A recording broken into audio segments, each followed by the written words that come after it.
कि बात एगो पूछे रहे हमार का कसूर। पेट भरे खातिर आवे पड़ल घर से दूर, घर परिवार का छोड़ कमाए खातिर पैसा, पोछ अपन लोर बन गईनी मजदूर। मजदूरी शौक ना बोझ जिम्मेदारी के, नून भात खाए बच्चा बिना तरकारी के। याद आए चेहरा उ लाचार बाप के, और याद आए माई कैसे रोए एगो साड़ी के। टूट गए सपना और टूट गई हम। ये तहर लइकवा का करता हो, झूठो मूठ के सही आऊँ जाऊँ करता, पढ़ी लिखी ना का। लेकिन एगो बात समझ ली, इतिहास वह लिखेले, इतिहास के स्वर्णिम अक्षर में उनके नाम लिखाला जे कुछ लीक से हट के करेला।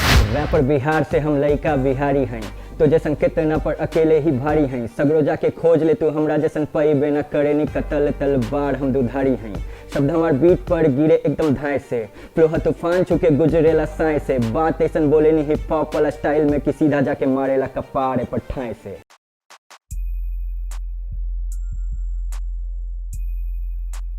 गोड़ लगता नहीं हेरा से अभिनंदन बरुआ के अपना कार्यक्रम जना के नाम हकूटा ठोक के। अकेले रुआ हमरा के देखत जरूर बानी, बाकी तो आज अकेले हम बानी ना, आज विशेष दिन भी बा। और खास करके अगर रुआ यह बात के इंतजार करत होगा कि आज के 2 लाइन हम काहे ना बोलनी, तो बोलब। और 2 लाइन आज हमार ना रही, आज 2 लाइन ओह महान विभूति के हुई जो भोजपुरी के ये दुनिया में खिलौले, ख्याति दिलौले, स्थापित कैले और खुद के भोजपुरिया शेक्सपियर कहाए खातिर मजबूर कर दिले। आज भिखारी ठाकुर जी के जयंती है। हालांकि एकरों में कई तरह के बात बढ़ुए कि 18 तारीख के रहे कि 19 तारीख के रहे, लेकिन आज के दिन भिखारी ठाकुर के जन्मदिन के दिन हम एगो ऐसन युवा के रुआ सामने जोड़े जा रहा बानी जौन भोजपुरी के कहीं ना कहीं बड़ा मान सम्मान दिवावे के एगो सोच के साथ आगे बढ़ रहा बान। और नया वर्जन भिखारी ठाकुर जी जब भोजपुरी के भाषा के और एकरा के अपना स्वर में जब ढाले के कोशिश कैनी, एकरा के अपन समाज के विकृति के बतावे के रास्ता जब बनौनी, तो वहाँ के ना जानत रही कि इतना दूर तक ले पहुँचब। वैसे ही एगो लइका भोजपुरिया माटी से निकलल हमरा साथे बाड़न, हम उनकर परिचय भी रुआ के देव। लेकिन भिखारी ठाकुर जी के वो शब्द के साथ कि जब वहाँ कहनी कि झूठा हूँ के बीतता उमिरिया हरे राम राम, झूठा हूँ के बीतता उमिरिया हरे राम राम, नर तन पैब कहिया हरे राम राम।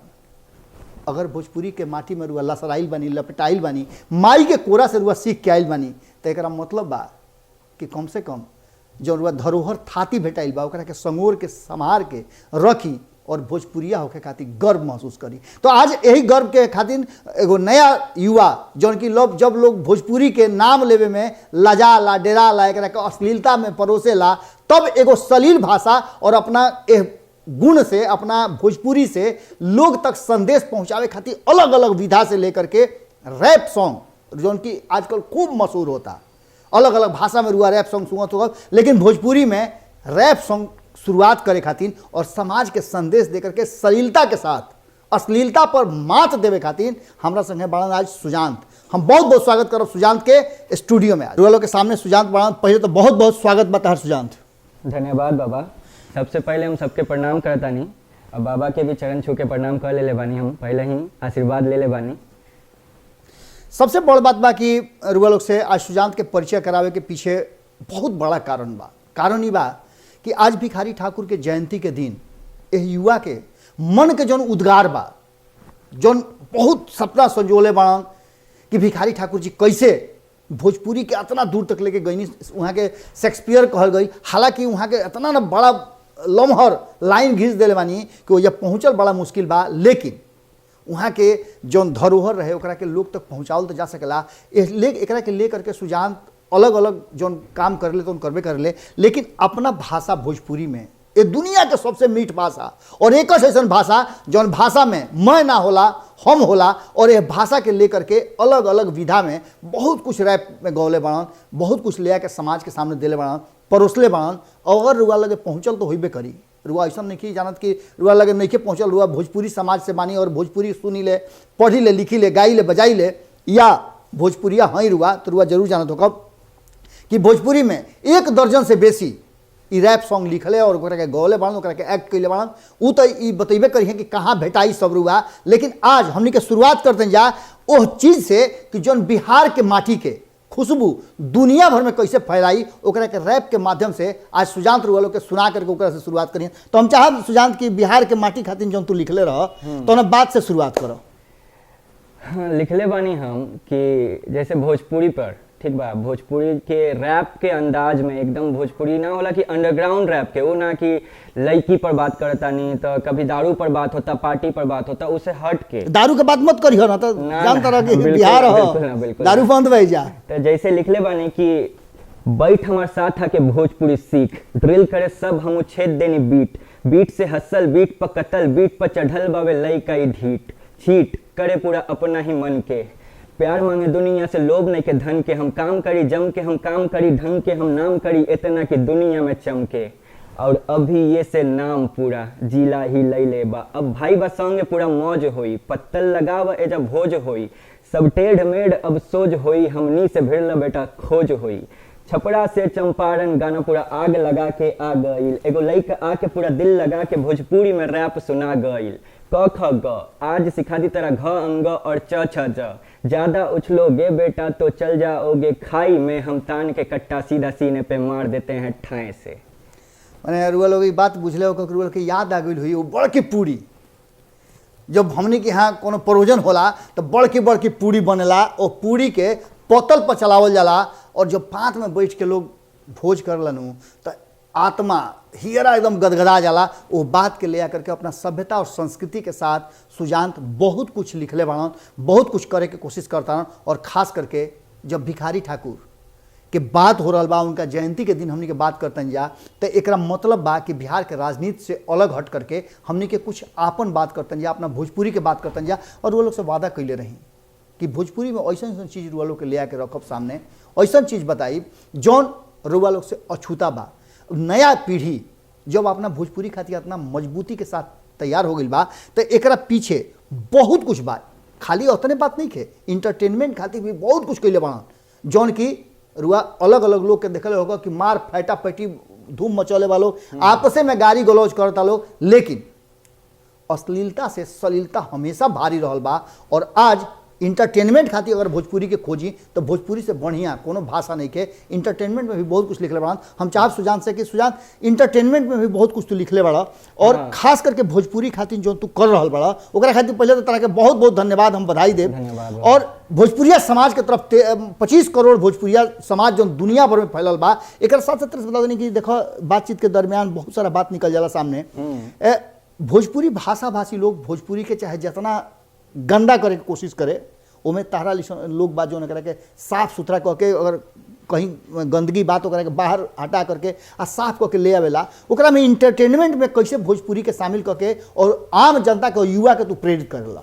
बाबा अभी रवा कहनी है ना कि बुराई कितनो बड़ा हो जाए सच्चाई से दब जाला, तो उहे हम हमारे दिमाग में यह चलेला कि कितनो गंदा कर लो, जे दिन हम साफ करे आए वो दिन साफ हो जाए।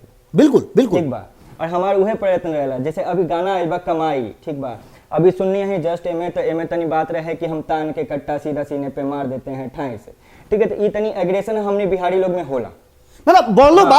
अब एकरा के रुआ राजनीति से जोड़ के देखी ना, नीतीश कुमार जी जितना चाहे कहता दारूबंदी खाती, लेकिन जहां तहां बोतल भेटा जाता, पीएलए लोग भेटा जाता, आतना धरा गइल बा, भाई तो होइबे करेला। बिहारी होके के खाली उतने गुण नहीं के, दुनिया भर में बिहारी जा करके अपन पहचान बनने वाले, और इंटरटेनमेंट के सुन लेते नहीं, ओकरा बाद बिहारी कहाँ कहाँ बाड़े कैसे बाड़े वो सब बात रुआ लोग से आज हुई, आज खुल के बात हुई।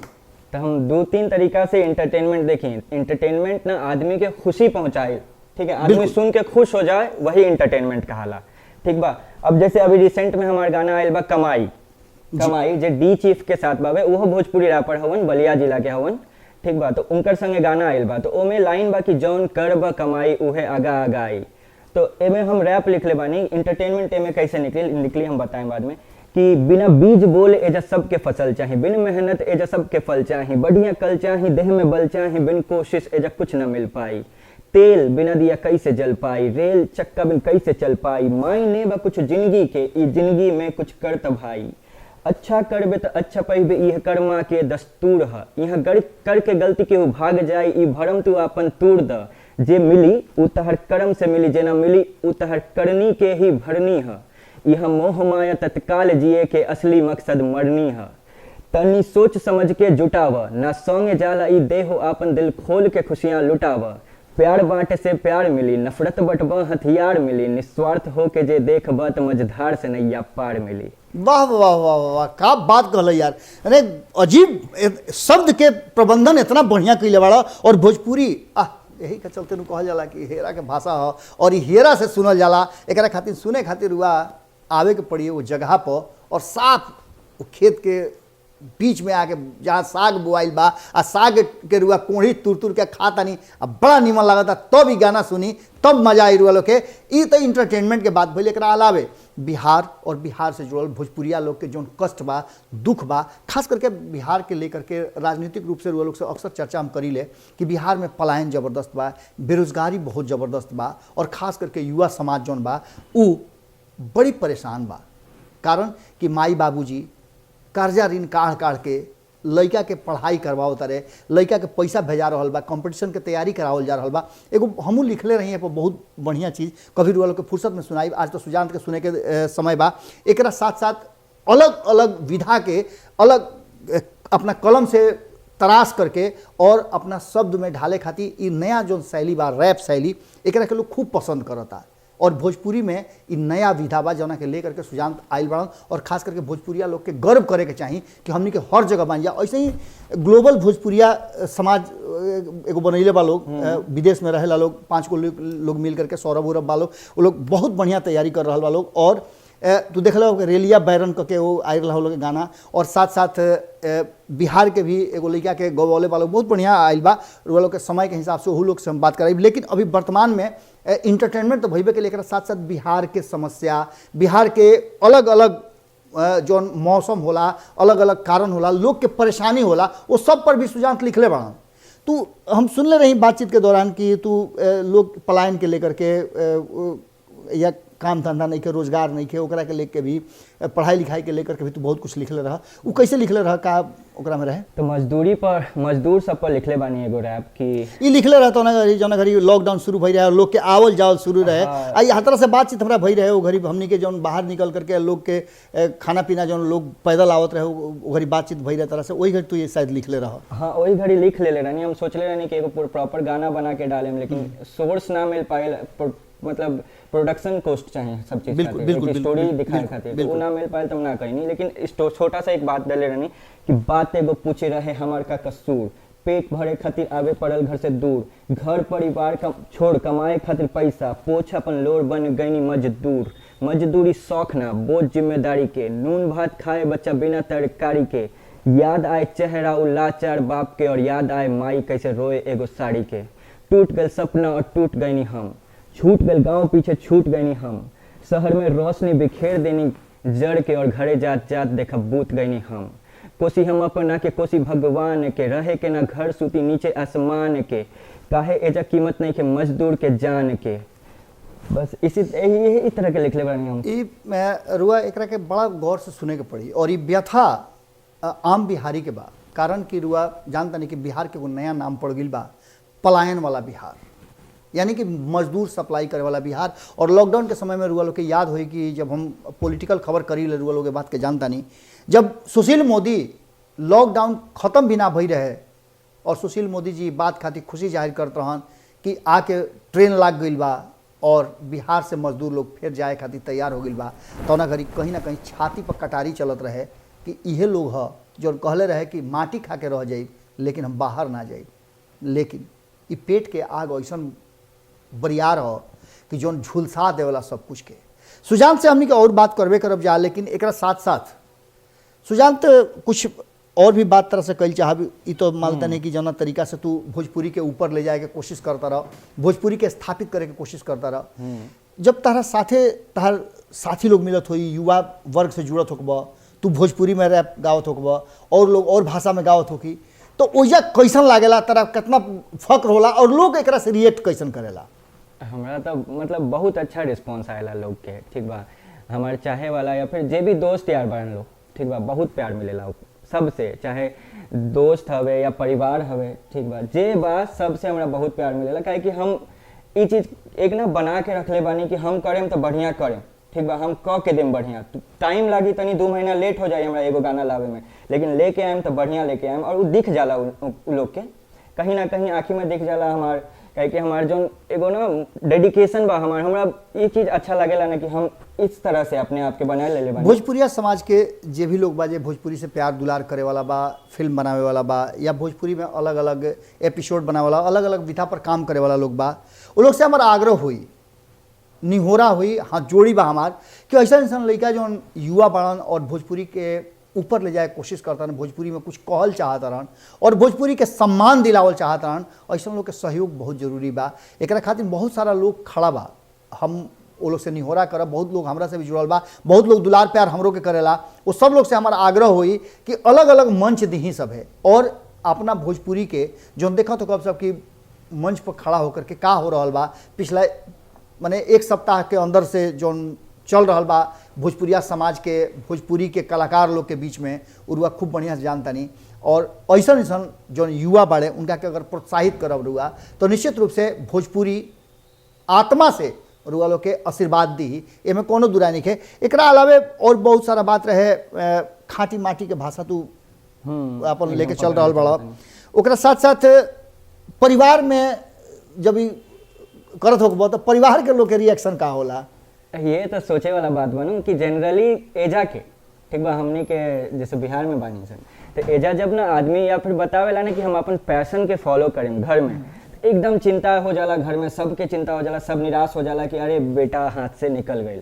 लेकिन जब हम बतैले रहनी कि हम हाई करता नहीं मम्मी ठीक बा, या पापा के पता चलल कि बेटा ओजा पटना में रह के पढ़त नहीं के लेकिन रैप करता ठीक बा, बड़ा बड़ा स्टेज पे परफॉर्म करता, जयनगर जैसे बड़ा बड़ा स्टेज पर या न्यूज़ चैनल पर छोट मोट आवता ठीक बा, तो ना पापा खुश, ठीक पापा खुश, मम्मी खुश कि चलो कुछ अच्छा कर रहा है, अच्छा लग रहा है देखने में, ठीक है। मगर घर में कोई ना होला कि रिश्तेदार कोई कह देला कि का करता यू, कोनो फर्क ना, तो हमार तरफ घर से ना ये तार लइकवा का करता हो, झूठो मुठ के सही आऊं जाऊं करता, पढ़ी लिखी ना का। लेकिन एगो बात समझ ली, इतिहास उहे लिखेले, इतिहास के स्वर्णिम अक्षर में उनके नाम लिखाला जे कुछ लीक से हट के करेला। अगर भिखारी ठाकुर लीक से हट के ना कैले रहते तो आज भिखारी ठाकुर के जयंती ना मनत रही। ऐसे ही हम आशा करब कि भोजपुरी के जितना भी दुलार प्यार करे वाला ये 25 करोड़ भोजपुरिया समाज के लोग बा, उ एह बात के ध्यान रखे कि के का कर रहल बा। रुआ लोग जैसे हमरा के दुलार प्यार दिले 2 महीना भी ना भइल, 2 महीना के अंदर में रुआ लोग खुटा ठोक के जौन बा ओकरा के चैनल के इतना प्यार देनी, इतना दुलार देनी, एकरा खातिर हम रुआ लोग से बहुत बहुत आभारी बानी रुआ लोग के। लेकिन साथ साथ सुजान जैसन जौन युवा बाड़े कुछ कल चाहता रहे, उनका खातिर वो लोग से विशेष नहीं हो रहा करब। सुजान से एकरा अलावे भी कई हाली हमनी के बातचीत कैले बानी जा, एकरा पहले भी हुआ देखल को भारत लाई पायल बड़न, लेकिन आज खास करके भिखारी ठाकुर के जयंती के दिन सुजान के बुलावे के यह पक्ष रहे कि भिखारी ठाकुर अकेले ना, वो एगो संस्था बन गई रहन, अपना साथ साथ कई लोग के जोड़ले, केहू गावत रहे, केहू बजावत रहे, केहू नाचत रहे, केहू लिखत रहे, बहुत तरह के बात रहे, केहू झोरा ढोवत रहे। आज सुजान के साथ भी बहुत सारा लोग बा, जैसे ये बतौले है कि डी चीफ के साथ वो जो उनकी बलिया के रहे वाला है उनका साथे मिल करके या कुछ नया करे के कोशिश करता रहन। रैप देखिए एक संगीत के एक अलग विधा है जौना में बहुत तेज़ी के साथ, ये तेज़ी ऐसे ही बरकरार रही तो भोजपुरी बहुत तेज़ी से विकास करी। और ख़ास करके भोजपुरी के ऊपर कुंडली मार के बैठल लोग से हमार निहोरा बा कि एकरा के आज़ाद करी सब है ना, 8वीं अनुसूची में शामिल करे खातिर काल जैसन की जानकारी मिलल कि दिल्ली में प्रदर्शन धरना हो रहा बा, वो लोग के भी बहुत बहुत धन्यवाद देव। और साथ साथ सुजान से कहब कि कुछ ऐसा सुना दे चलत चलत हमनी के कि जौन रुआ लोग के करेजा में छप जाओ, ओकरा खातिर हम सुजान से खाली आग्रह करब कि तनी ऐसा कुछ सुना दो कि जौन कहल जाला ना कि गा दो खूटा एकदम। तो ऊपर लिखले बानी हम कि रैपर बिहार से हम लइका बिहारी हैं, तो जैसन कितना पर अकेले ही भारी हैं, सगरो जाके खोज ले तू हमरा जैसन पई बेना करे नी कतल तलवार हम दुधारी हैं। शब्द हमार बीट पर गिरे एकदम धाय से, फ्लो तूफान छुके गुजरेला साय से, बात ऐसन बोले नी हिप हॉप वाला स्टाइल में कि सीधा जाके मारेला कपारे पर ठाए से। बहुत बढ़िया लागल और इ जज्बा सही बरकरार रहे के चाहिए। एक खातिर रुआ लोग से चाहब कि रुआ लोग एकरा के अधिक से अधिक शेयर करी, लाइक करी, कमेंट करी और साथ साथ हम सुजान से आग्रह करब कि अपना ई जौन जहाँ ई इनकर सारा जौन रैप बा उ मिल भेटा जाओ ओकर एड्रेस बता दे जौना से कि रुआ लोग के सुविधा हो सुजान भी पहुँचे के। तो प्रणाम एक बार फिर से। हमारा नाम सुजान था, हमारे यूट्यूब चैनल के नाम है सुजांत कुमार। ऐसे तो बहुत लोग के साथ कोलैब सॉन्ग आयल बा, लेकिन यूट्यूब चैनल पर जाकर सुजांत कुमार के रउआ लोग सब्सक्राइब कर ली। ऊपर रउआ लोग के एगो प्लेलिस्ट मिली जिसमें हमारे सारा सॉन्ग मिल जाए, या सुजांत लिखे में यूट्यूब पर तब वो सब सॉन्ग आ जाए। जितना भोजपुरी रैप बा हमार, हिंदी रैप बा, सब आ जाए ऊपर। तो जाइए एक बार सब्सक्राइब करी और चेक करी सब गाना सब हमार। अगर सुजान से रुआ लोग के भेंट करे के बाद तो रुआ लोग के कमेंट में लिखे के पड़ी और सुजान अपना टीम के साथ आकर के जौन स्टाइल होला रैप के वो स्टाइल में अभी तो हमने के चूँकि आज भिखारी ठाकुर के जयंती रहा वो चलते हम इनका के बुला करके और बिना साजबाज के बिना कोनो तैयारी के हम इनका के साथे रखनी है। एक खातिर इनका बहुत बहुत धन्यवाद देव कि एक आवाज़ पे ही भावना पहुँच गई है। भविष्य में अगर रुआ लोग के सुजान के चाही रैप सॉन्ग इनका टीम के देखल चाहते हैं रुआ तो ओकरा खातिर रुआ लोग के लिखे के पड़ी कमेंट में और असही दुलार प्यार बनौले रहे के पड़ी। बहुत बहुत धन्यवाद रुआ लोग के। गोड़ लागत नहीं।